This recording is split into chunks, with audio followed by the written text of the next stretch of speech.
மாதம்பட்டி ரங்கராஜ் மனைவி ஸ்ருதியா இப்படி பண்ணாங்க. மாதம்பட்டி ரங்கராஜ் தான் என்னோட கணவர், நான் இப்போ 7 மாதம் கர்ப்பமாக இருக்கேன்னு ஃபோட்டோவை ரிவீல் பண்ணதுலேருந்து, அவர் மேலே ஜாய் கிறிசல்ட்டா கமிஷனர் ஆஃபீஸில் கம்ப்ளைண்ட் கொடுத்ததுலேருந்து இப்போ வரைக்கும் வாய் திறக்காமல் இருக்காரு மாதம்பட்டி ரங்கராஜ். புகார் விசாரணையில் இருக்கும்போது ஒரு பேட்டியில் ஜாய் என்ன பேசியிருக்காங்கன்னா, அவரும் ஸ்ருதியும் ஜுடிஷியலாக 6 வருஷமாக பிரிஞ்சு தான் இருந்தாங்க. அந்த டைமில் தான் ரங்கராஜ் என்ன கல்யாணம் செய்துக்கிட்டாரு. அவரோட அம்மா அப்பாவை கிராமத்தில் போய் பார்த்து ஆசீர்வாதம் வாங்கினோம். அவங்க அம்மா என் தாலியில குங்குமம் வச்சு இப்பதான் என் மக முகத்துல சந்தோஷத்தை பார்க்க முடியுது.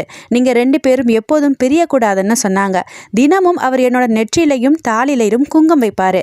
என்னை கல்யாணம் பண்ணது, நாங்க 2 வருஷமா சேர்ந்து வாழ்ந்தது, எங்க வீடு, என்னோட ஃபோன் நம்பர், நான் பிரெக்னெண்டா இருக்கிறதுன்னு எல்லாமே அவரோட முதல் மனைவி ஸ்ருதிக்கு நல்லாவே தெரியும்.